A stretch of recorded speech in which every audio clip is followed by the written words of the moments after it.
We are here today to talk about a subject that I'm passionate about, and that subject is networking. And I want to talk about how powerful and how easy networking is. But before we get started, I want you all to take a moment, and I want you to just look around this room. Look at the other people in this room. Because I want you to understand that someone in here right now has the power to help you get whatever it is that you want. Someone in here right now, probably more than one person, has the power to help you get whatever it is that you want. Now think about that. What do you want? Maybe you want more clients. Maybe you want better clients. Maybe you want more money. You want to make more money? That sounds good. Mm-hmm. Yes, absolutely. Maybe you want to get married. I don't know, maybe you want to get divorced. Maybe you just want to travel around the world and meet fascinating people. Someone in here right now has the power to help you get it. And all you've got to do is connect with them. And connecting, that's easy. It's just networking. And networking's easy.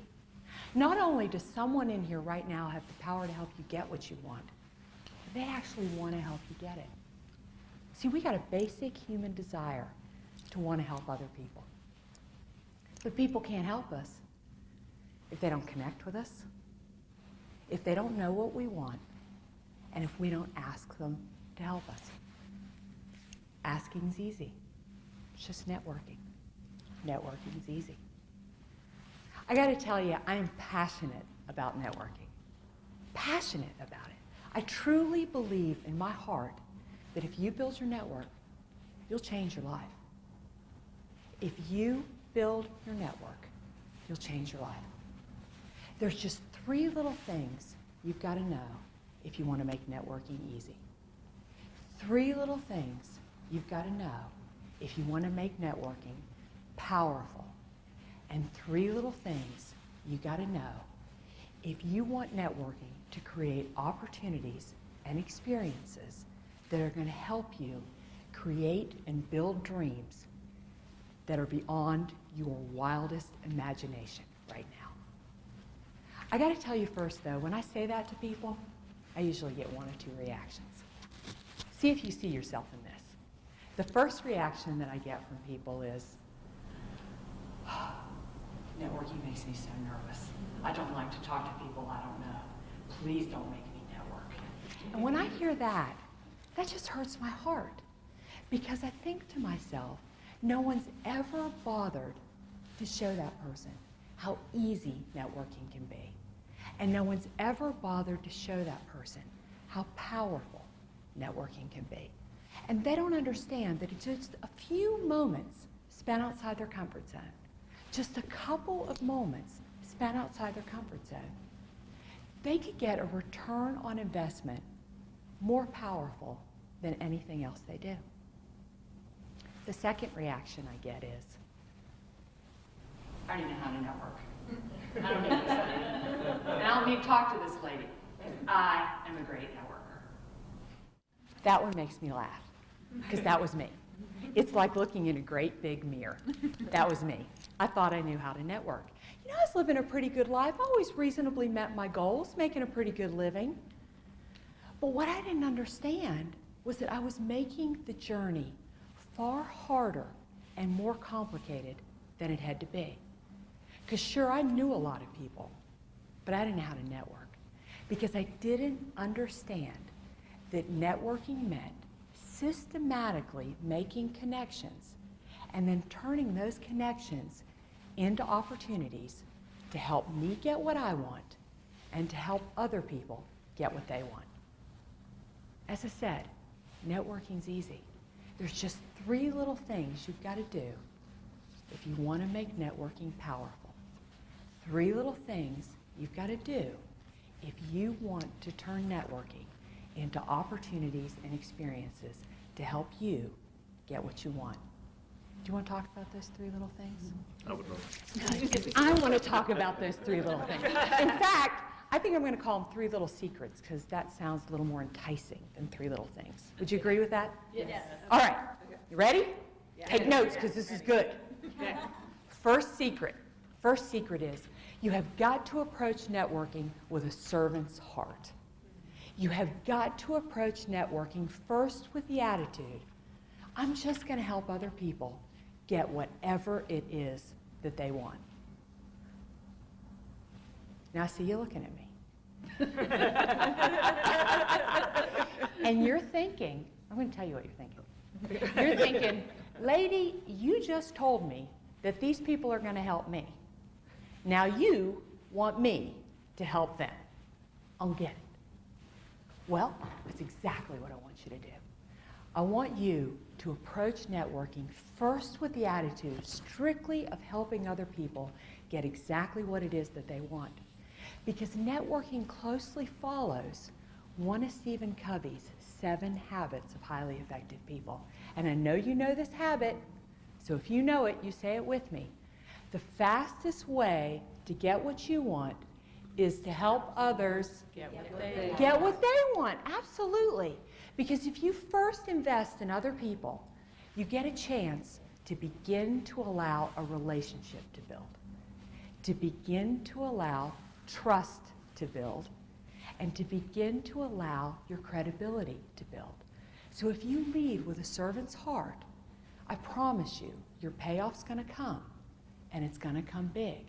But you got to relax, because first you've got to invest in helping other people get what they want.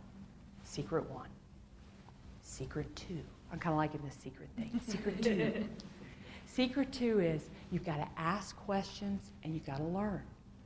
In fact, if you want to be really good at networking, you have got to realize it's not about you. It's not about you. In fact, you need to get the focus off yourself, and you need to be really interested in other people. You got to ask questions and you got to learn. Who is this person I'm talking to? What do they do for a living? Who do they know? Who are they connected to? What organizations do they belong to? What interests do they have? I could ask a million questions, but the point is you need to be interested in the other person. Because when you ask questions and you learn, you again get the opportunity to further build relationship, to further build trust, and to further build credibility. If you talk about yourself, you're going to kill that opportunity. And you all know what I mean, because you've all had this experience. And you go to a dinner party, and you come home. And you look at your spouse, your significant other, your friend, and you go, honey, that is the worst dinner party I've ever been to. I was bored out of my mind. That is the second time we have gone out with those people. I don't ever want to go out with those people ever again. And what you realize is you were bored because they talked all about themselves. Nobody asked you about you. Versus you go to a dinner party and you're like, oh, honey, that was the best dinner party. Didn't you have a good time tonight? I had such a good time tonight. We've got to invite those people over. I'm going to set up a date. We'll invite the Smiths. We'll invite the Morrises. I had such a good time. Didn't you have such a good time?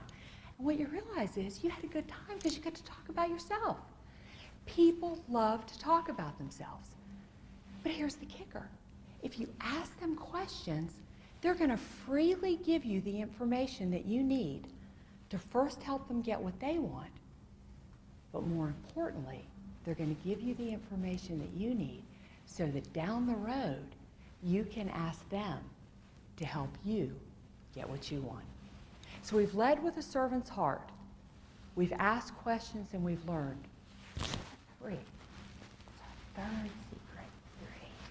3. Third secret is you want to stay in touch and you want to follow up. Once you have determined that a relationship has value, you've got to take responsibility to own it, build it, and develop it. And you've got to stay in touch and you've got to follow up, because this is where your payoff's going to come. Because this is where the relationship gets deep. This is where you really build it. This is where trust really comes in. And this is where you really get a chance to show your credibility. I'm going to tell you one of my favorite networking stories. And I got a lot of favorite networking stories, but I like this one because it's actually true. This one actually happened to me, I promise. I went to a networking event, and I met a woman who's a banker. And I really liked her. I thought, you know, this woman's got a lot on the ball. So I took responsibility, and I stayed in touch, and I followed up. And over the course of a year, we built a great relationship. Sure, the surface stuff happened. We sent, you know, opportunities to one another. We shared a little skill with one another. But more importantly, we got to know each other. And we got to build a relationship, establish trust, and build credibility. So about a year into our relationship, I got a phone call from a bank executive. Hey, John, how are you? I know you only call me when you need something, but I'm always happy to help you. What do you need? Oh, you're looking to hire somebody for a new position. You need a real out-of-the-box thinker, a real leader, a real go-getter. John, I got just the perfect person for you. Yeah, I know. It's all it ever takes is my blessing, and you'd hire her. Let me give Cindy a call, and I'll have her call you. Sound good? All right. Talk to you soon. Bye. So I connect Cindy and John. Boom, Cindy gets the job. Because you see, I knew that Cindy was fabulous. But on top of it, because I'd built a relationship with her, I knew she wasn't that thrilled with her job. She wanted more, and she had more to offer. So I connect the two of them, and boom, she gets the job, and things are going great. We continue with our relationship. 6 months later, Cindy calls me on the phone. Hey, Cindy, how are you? You got promoted. You're kidding. Great for you. Great for me. Why great? You need to hire a sales consultant. You need somebody you trust. You need somebody you believe is credible. Am I interested? What do you think? Sure. I was interested. I got the job. It's not only the work that I love to do, but it meant that I met my annual revenue goal in just 3 short months. Networking works. I got to tell you, I am on a mission. I want to help people. I want to help organizations. I want to help companies understand how to use networking to develop relationships, develop their cultures, and drive their bottom line. So as I close out today, as I leave this stage, we're going to get started on this mission. I need you to get up out of your chairs right now. And I want you to find somebody in this room that you don't know. And I want you to approach them with a servant's heart. I want you to ask them questions and commit to learn. And I want you to follow up and follow through. Because this may just be the person who's going to help you get whatever it is that you want. It may just be the person who starts you on that journey that if you build your life, you build your network, I promise you, you'll change your life. Thank you.